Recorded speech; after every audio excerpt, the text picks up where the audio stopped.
This program presented by Nerolac Paints Beauty Gold Washable Saaf Plus Safe।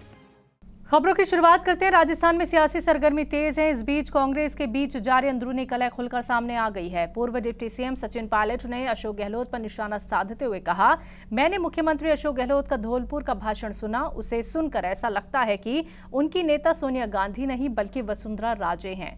साथ ही सचिन पायलट ने अपनी जन संघर्ष यात्रा के बारे में क्या कुछ कहा, आइए आपको सुनवाते हैं। सम्माननीय मुख्यमंत्री जी का भाषण परसों धौलपुर में हुआ और उस भाषण को सुनने के बाद मुझे ऐसा लगता है कि सम्माननीय मुख्यमंत्री जी की नेता आदरणीय श्रीमती सोनिया गांधी जी नहीं है, बल्कि उनकी नेता वसुंधरा राजे सिंधिया जी हैं। उनकी नेता सोनिया गांधी जी नहीं है, बल्कि उनकी नेता वसुंधरा राजे सिंधिया जी हैं। और एक तरफ ये कहा जा रहा है कि हमारी सरकार को गिराने का काम भाजपा कर रही थी, दूसरी तरफ कहा जाता है कि सरकार को बचाने का काम वसुंधरा जी कर रही थी। तो ये जो विरोधाभास है, इसको समझाना चाहिए। आप कहना क्या चाह रहे हैं, ये स्पष्ट कर देना चाहिए। आप सबको मालूम है, सरकार बनने के बाद मैं प्रदेश का उप मुख्यमंत्री था, प्रदेश अध्यक्ष था और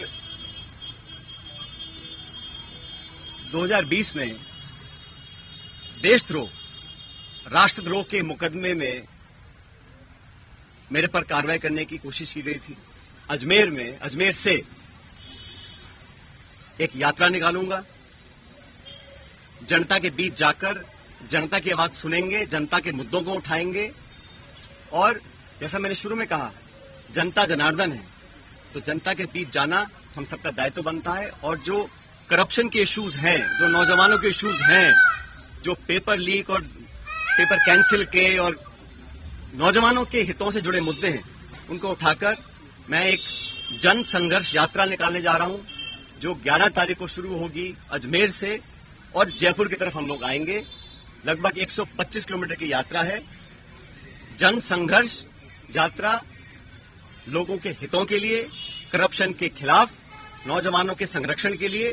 उनकी आवाज को हम सुनेंगे, उनकी आवाज को बुलंद करेंगे और मैं समझता हूं कि सही निर्णय तब लिए जाएंगे जब जनता का पूरा हमारा साथ होगा, जनता का पूरा प्रेशर होगा। कांग्रेस ने एमपी में नारी सम्मान योजना लॉन्च की है। कमलनाथ ने अपने गृह जिले छिंदवाड़ा से इस योजना की शुरुआत करवाई है।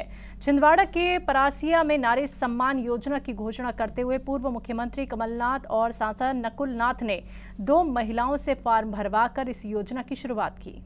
इस मौके पर कमलनाथ ने कहा कि इस योजना में हर महिला को 1500 रुपए महीना दिया जाएगा। इसके अलावा गैस सिलेंडर रुपए 500 में उपलब्ध कराया जाएगा। उन्होंने कहा कि बीजेपी के पास केवल 5 महीने बचे हैं। इस बीच में उन्हें जितना भ्रष्टाचार करना हो कर लें। इसके बाद हमारी सरकार बनेगी और हम जनता के कल्याण के लिए और भी योजनाएं लेकर आएंगे। कमलनाथ ने आगे कहा कि शिवराज जी, अब सिर्फ 5 महीने बचे हैं। इसके बाद प्रदेश की जनता आपको विदा करेगी और प्रदेश में कांग्रेस की सरकार आएगी। 5 महीनों में चुनाव है। शिवराज जी जगह जगह जा रहे हैं, घोषणाएं कर रहे हैं। ये घोषणाओं की मशीन बन गए हैं, झूठ बोल रहे हैं, झूठ की मशीन बन गए हैं। और अब मुख्यमंत्री तो ये क्या है, ये तो क्या मंत्री है, शिलान्यास मंत्री है, ये भूमि पे कुछ पूजन मंत्री है। तो मैं शिवराज जी आपसे पूछता हूं, जनता को जवाब दीजिए, आपने दिया क्या? आपने दिया क्या? आपने महंगाई दी, आपने बेरोजगारी दी, आपने भ्रष्टाचार दिया, आपने घर घर में शराब दी, ये शिवराज सिंह जी ने दी, बलात्कार दिया, आदिवासी अत्याचार दिया। यूपी के साबिक वजीर आला अखिलेश यादव ने मीडिया से मुखातिब होते हुए बीजेपी पर निशाना साधते हुए कहा कि निकाय चुनाव में इस बार बीजेपी की बुरी तरह हार होगी। निकाय चुनाव में बीजेपी की बुरी तरह हार होने जा रही है, क्योंकि जनता कूड़ा और बंद पड़ी नालियां, जल भराव, सड़कों पे जानवर, बिजली महंगी, हाउस टैक्स महंगा, इन बातों पर चुनाव होने जा रहा है और बीजेपी इनकी बातें नहीं कर रही है, क्योंकि दिल्ली और लखनऊ की सरकारों ने जो भी पैसा दिया भारतीय जनता पार्टी के लोगों ने अधिकारियों से मिलकर के लूट लिया और इसी बर्बादी की वजह से जनता इनसे नाराज है। बेरोजगारी बड़े पैमाने पर है, महंगाई बड़े पैमाने पर है। अब मुख्यमंत्री कह रहे हैं कि उन्होंने 2 सेल्फी पॉइंट बना दिए। वो अपने घर के बगल में गोमती नदी में बदबू, गंगा मैया में बदबू, गंदगी, और आज भी नाले नहीं बंद कर पाए। बिना नाले बंद किए क्या संभव है गंगा साफ हो जाएगी? ये जो मिलन है गंगा से और नालों का, क्या ये सरकार रोक पाई है? नई दिल्ली में यमुना नदी के किनारे अन्नदाता किसान यूनियन के किसानों का दिल्ली सरकार के खिलाफ अपनी मांगों को लेकर एहतजाज कर रहे हैं। इन किसानों का कहना है कि ये सन 1913 से दिल्ली यमुना के किनारे खेती करते आ रहे हैं। इन किसानों के पास जमीन के सभी दस्तावेज भी मौजूद हैं। ये किसान यहाँ हजारों की तादाद में अपने कुनबे के साथ रहते आ रहे हैं। अब डीडीए ने इनके घरों पर बुलडोजर चलाकर जमीन दोस्त कर दिया और खेती की जमीन पर तालाब और पार्क बना दिए हैं। अब इन किसानों का मुतालबा है कि हुकूमत इनको रहने के लिए मकान और इनकी जमीनों के बदले मुआवजा दे, नहीं तो ये किसान सड़कों पर आकर फिर एहतजाज करेंगे। हमारा जो रिहाइश है उसी के लिए हम यहाँ बैठे हैं, क्योंकि हम सरकार के पास हर तरह से, जैसे प्रधानमंत्री जी के पास भी मैं गई हूँ, लेटर लगाया है, केजरीवाल जी मुख्यमंत्री जी के पास भी मैं गई हूँ, और जो हमारे सांसद हैं गौतम गंभीर उनके पास भी मैंने लेटर लगाया है, और राष्ट्रपति जी के पास भी मैंने लेटर लगाया है, और जस्टिस जो चीफ जस्टिस होता है सुप्रीम कोर्ट में मैंने वहाँ भी लेटर लगाया है। हर तरह मैंने लेटर लगाया है। 1913 से हमारे पूर्वज यहाँ रहते हुए आए हैं। हम कागज़ दिखा रहे हैं कि हमारा देखो जो हम किस तरह हमारे पास ज़मीन आई। डीडीए से भी पूछा जाए कि उनके पास ज़मीन किस तरह आई, लेकिन उनसे कोई सवाल नहीं किया जाता। सिर्फ हम जैसे गरीबों से ही सवाल किए जाते हैं और उसके बाद हमारी सुनी भी नहीं जाती। कोर्ट सबके लिए बराबर होता है, लेकिन यहाँ पर उल्टा हो रहा है। किसी से ज़माने में कहते हैं कि भाई सबूत लाओ, हम सबूत लेके जा रहे हैं, लेकिन हमारे सबूतों को अनदेखा किया जा रहा है। हमारी कोई सुनवाई नहीं की जा रही है। हर तरह से हमारी आवाज़ दबाने की कोशिश की जा रही है। तो हम अपनी आवाज़ को उठाने के लिए, अपनी बेला स्टेट की आवाज़ को उठाने के लिए हम धरने पे बैठे हुए हैं। हमारे 35-40 दिन से लगातार बुलडोजर चलने के कारण काफ़ी पशुओं को लापता कर दिया इन्होंने। डीडीए वालों ने जगह जगह सामान भर दिया। काफ़ी लोग वहाँ बड़े बूढ़े थे, वो टेंशन में लेकर वो काफ़ी लोग ख़त्म भी हो गए यहाँ पर।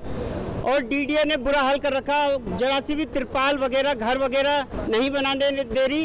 रोज़ तूफान बारिश का माहौल बनना है। छोटे मोटे बच्चे हैं, आए दिन डीडीए के कर्मचारी आते हैं, उनको जरा सी भी तिरपाल लटकी हुई दिखती है तो वो आकर उनको हटवा देते हैं। और काफ़ी समय से हम रहते आ रहे हैं। किसान कम से कम 1913 से यहाँ रह रहा है और मजदूर भी इनके साथ में 40-50 साल तक रहते आ रहा है। हमारी सरकार से यही अपील है कि इनका पुनर्वास किया जाए। जो दर्शनपाल हैं, जो सप्रो ने उनसे बात हुई है, वो भाई ये संज्ञान लिया जाएगा।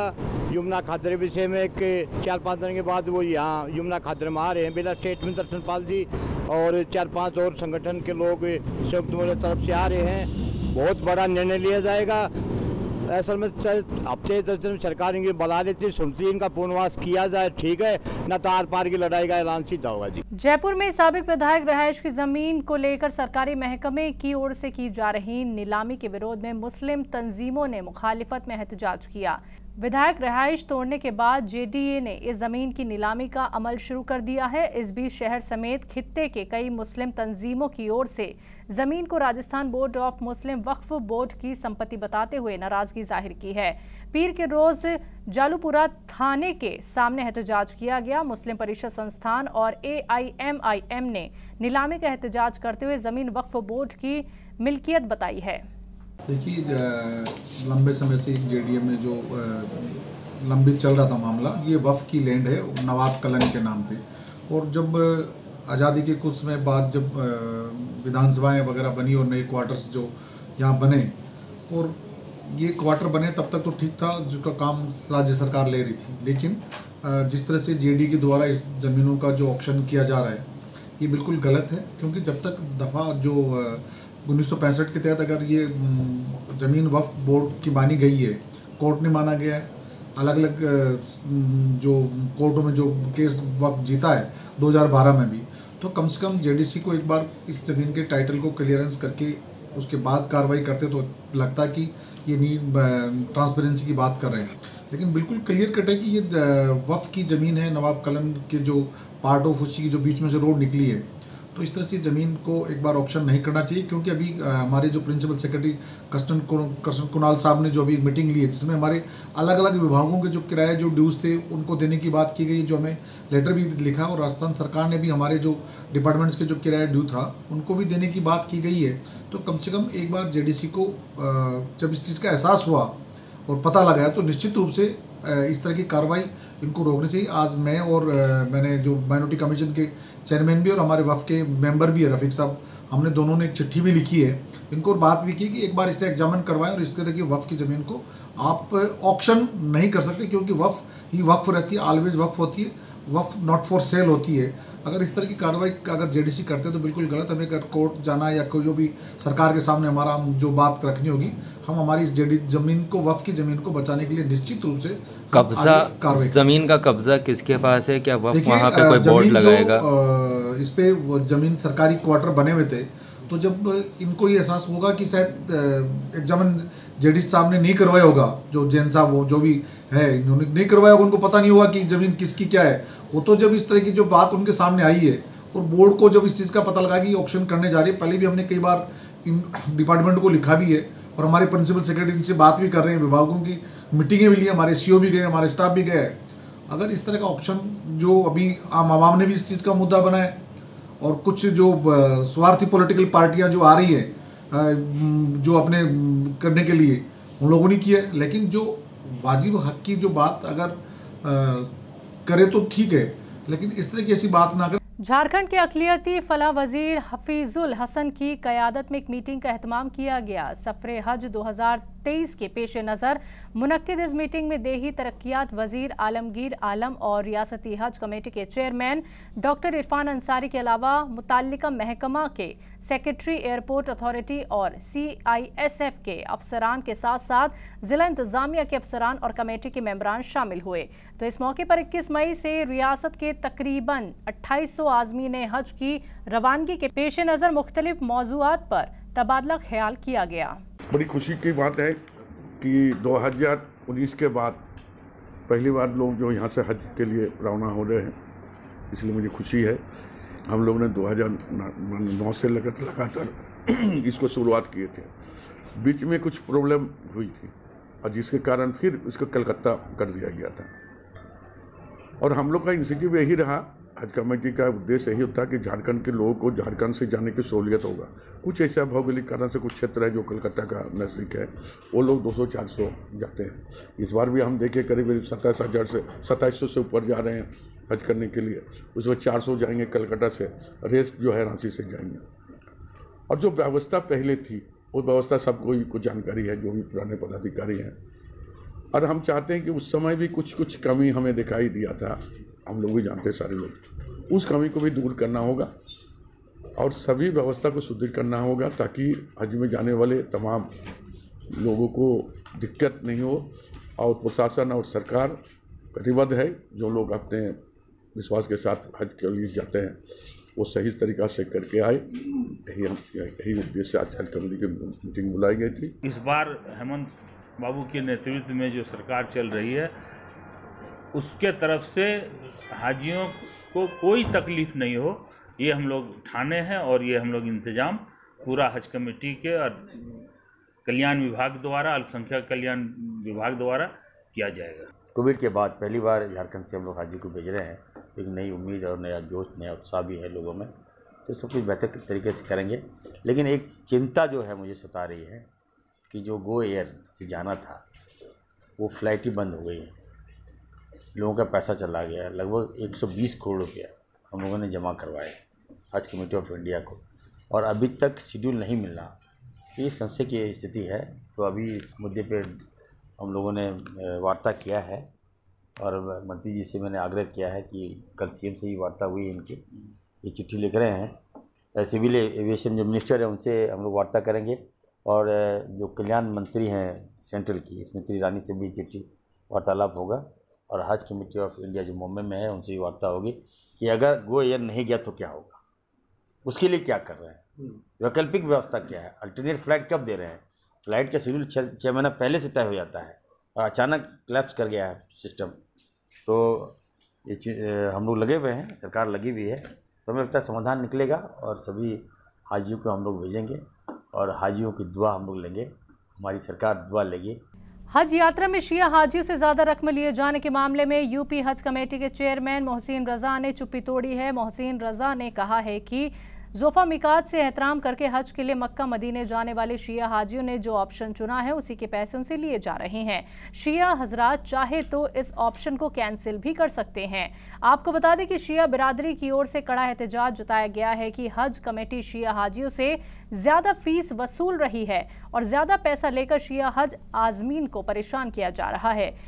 इसी मामले पर सफाई देते हुए अब यूपी हज कमेटी के चेयरमैन मोहसिन रजा ने बयान दिया है। हज 2023 में जाने वाले आजमीन, उनमें से कुछ आजमीन ने जो ज़ोफ़ा मिकात से हज के लिए इहराम करके नियत करके हज को जाएंगे, उन्होंने एक सवाल पूछा है कि क्या ये जो 117 रियाल हमसे लिया जा रहा है ये ज़्यादा है या हमसे क्यों लिया जा रहा है। तो हम उनको ये जानकारी साझा करना चाहते हैं कि ये ऑप्शन आपने भरा है, क्योंकि जो लोग ऑप्शन भरते हैं उनके लिए वो इंतजाम वहां पर गवर्नमेंट ऑफ सऊदी अरब और हमारे जो ऑफिशियल्स हैं गवर्नमेंट ऑफ इंडिया के, वो मिलकर इंतजाम करते हैं। उस इंतजाम का खर्चा आता है, क्योंकि वहां पर ओपन बसेस आपको दी जाती हैं। वो 100 किलोमीटर का जो सफर है उस सफर में सारे इंतजाम किए जाते हैं कि ताकि आपको आराम से ले जाया जाए और वहां से आप एहराम करके ज़ोफ़ा मिकात से अपने हज के लिए निकल जाएं। तो जिन्होंने ऑप्शन भरा है उनको 117 रियाल का डिफरेंस है, वो आपने अपने ऑप्शन में दिया है और वो बहुत ट्रांसपेरेंट है, बड़ा पारदर्शी है। और जो नहीं चाहते हैं, जिन्होंने गलती से भर दिया है, वो उसी पोर्टल पर जाकर मेल के जरिए इन्फॉर्म कर सकते हैं, उनका पैसा रिफंड हो जाएगा जो ज़ोफ़ा मिकात से नहीं जाना चाहते हैं। तो इसलिए इसमें हज कमेटी ऑफ इंडिया का कोई लेना देना नहीं है, ये ऑप्शन आपका है और उस ऑप्शन को आप ही डिलीट कर सकते हैं और आप डिलीट कर देंगे तो वो रिफंड आपको हो जाएगा। अजमेर के टोक जिले के बिसलपुर बांध में पलटी नाव से लापता हुए जूनियर इंजीनियर मोहसिन खान और नाव चालक बद्री लाल गुजर के शव तीसरे दिन बड़ी मशक्कत के बाद एसडीआरएफ और एनडीआरएफ की टीम ने निकालने में कामयाबी हासिल की है। दोनों ही शव नाव पलटने वाली जगह से लगभग 1 किलोमीटर दूर मिले हैं। बिसलपुर बांध के भराव इलाके में हफ्ते की शाम नाव पलटने के बाद 2 बच्चों समेत 7 लोग पानी में डूब गए थे, लेकिन पास ही मछली ठेकेदार के अफरादों ने 2 खवातीनों समेत 5 अफरादों को लाइफ जैकेट की मदद से बचा लिया था। लेकिन जूनियर इंजीनियर मोहसिन खान और नाव चालक बद्रीलाल हादसे के बाद लापता हो गए थे, जिसके बाद से एसडीआरएफ और एनडीआरएफ की टीम ने सर्च ऑपरेशन चलाया और सुबह 6 बजे से शाम 5 बजे तक चलाए गए इस सर्च ऑपरेशन के दौरान जवानों ने हादसे की जगह से करीब 1 किलोमीटर दूर दोनों के शव बरामद किए। हमें परसों रात को सूचना मिली कि बिसलपुर बांध में 2 लोग डूब गए हैं। हम वहां से तुरंत रवाना हुए। कल सुबह हमने 6:30 बजे रेस्क्यू ऑपरेशन शुरू किया। दिन भर पूरी मेहनत करने के बाद हमें कोई सफलता नहीं मिली, तो इस कारण से हमने अजमेर से एक टीम और बुलाई। इसके अलावा एक एनडीआरएफ की टीम को भी सूचना की। आज सुबह एसडीआरएफ और एनडीआरएफ, एसडीआरएफ की 2 टीम और एनडीआरएफ की एक टीम, तीनों ने मिलकर संयुक्त अभ्यास जारी रखा। दिन भर मेहनत करने के बाद हमें लगभग 4:30-5 बजे के आसपास पहले तो बद्री प्रसाद का शव मिला घटनास्थल से लगभग 1 किलोमीटर की दूरी पे। उसके बाद में मोहसिन खान का शव घटनास्थल से लगभग 500 मीटर की दूरी पे मिला। इस पूरे अभ्यास में हमें लगभग 40 से 42 घंटे लगे। This program presented by Nerolac Paints Beauty Gold Washable Soft Plus Safe।